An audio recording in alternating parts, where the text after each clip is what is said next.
Hello दोस्तों, कैसे हैं आप सब। उम्मीद करती हूँ अच्छे और मस्त होंगे।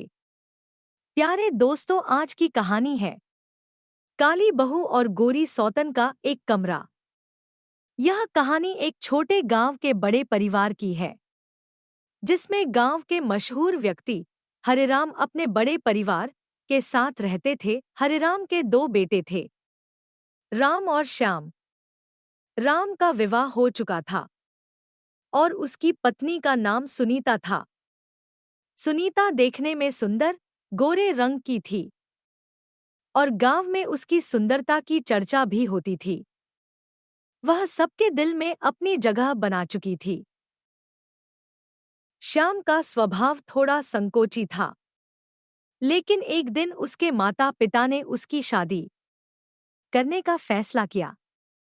उन्होंने उसके लिए एक लड़की सरिता को पसंद किया, जो दिखने में सांवली थी। सरिता साधारण, विनम्र और मेहनती थी। सरिता ने शादी के बाद घर में कदम रखा।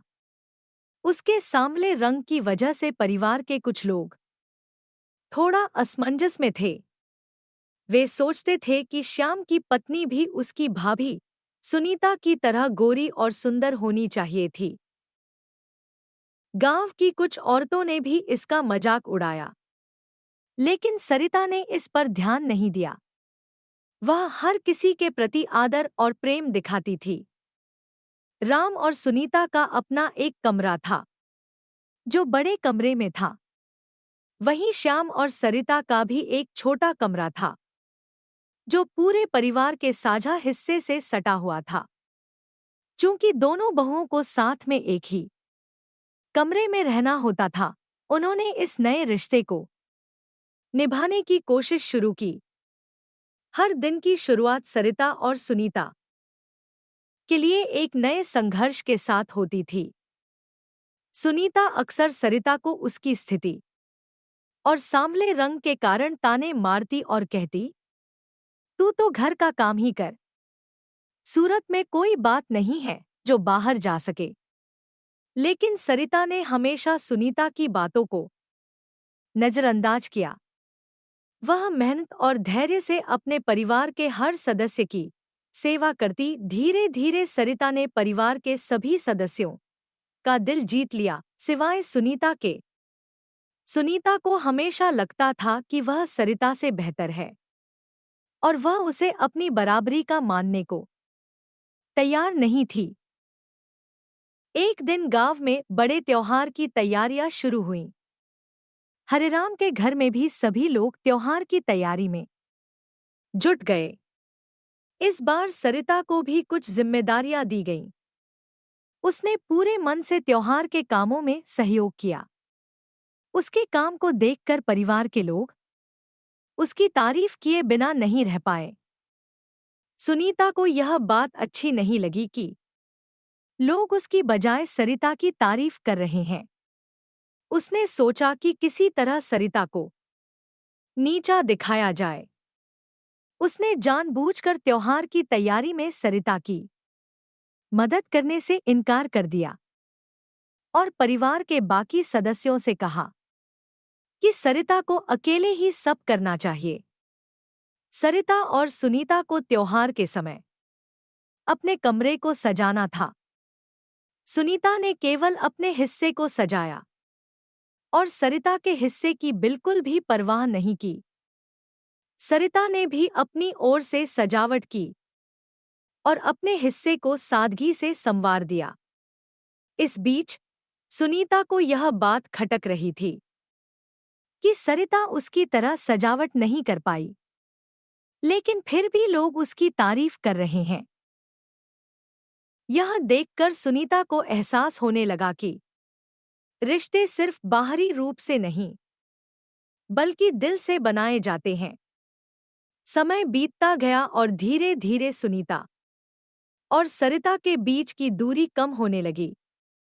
एक दिन सुनीता बीमार पड़ गई। सरिता ने उसके सभी काम खुद संभाल लिए और उसकी सेवा में जुट गई। उसने सुनीता का खाना, दवाइयाँ और हर छोटी बड़ी चीज का ध्यान रखा। सुनीता ने पहली बार महसूस किया कि सरिता कितनी परवाह करने वाली और दयालु है। उसे एहसास हुआ कि उसने सरिता के सांवले रंग के कारण उसे गलत समझा था, लेकिन सरिता ने अपने काम और प्रेम से उसकी सोच बदल दी थी। कुछ समय बाद दोनों बहुओं के बीच सच्ची दोस्ती और अपनापन विकसित हो गया। अब सुनीता सरिता को एक दोस्त की तरह मानने लगी थी और उसके साथ हर बात साझा करती थी। दोनों ने मिलकर एक ही कमरे में साथ रहने का आनंद लेना शुरू कर दिया। सुनीता ने सरिता से माफी मांगी और कहा, मुझे माफ कर दो, मैंने तुम्हें गलत समझा। मुझे लगा कि रूप रंग से इंसान की पहचान होती है, लेकिन तुमने मुझे सिखाया कि सच्चा इंसान वही होता है जो दिल से सबका सम्मान करे। धीरे धीरे परिवार के सभी लोग यह देखकर खुश हो गए कि सरिता और सुनीता के बीच का मतभेद खत्म हो गया है। अब दोनों बहुएं एक दूसरे के साथ मिलकर परिवार की जिम्मेदारियां निभाने लगी और हर त्योहार को मिलजुल कर मनाने लगी। सरिता और सुनीता के इस बदले रिश्ते ने पूरे गांव में एक मिसाल कायम कर दी। गांव के लोग कहते, हरिराम के घर की बहुओं ने साबित कर दिया कि सच्चे रिश्ते दिल से बनाए जाते हैं, न कि बाहरी रंगरूप से। यह कहानी हमें सिखाती है कि इंसान की असली खूबसूरती उसके दिल और उसके कर्मों में होती है। बाहरी रंगरूप से किसी को आंकना गलत है। रिश्ते सच्चाई, प्रेम और विश्वास से बनते हैं और यही सच्ची खुशी की कुंजी होती है। प्यारे दोस्तों, यह कहानी यहीं पर समाप्त होती है। आपको यह कहानी कैसी लगी? कमेंट बॉक्स में जरूर बताएं।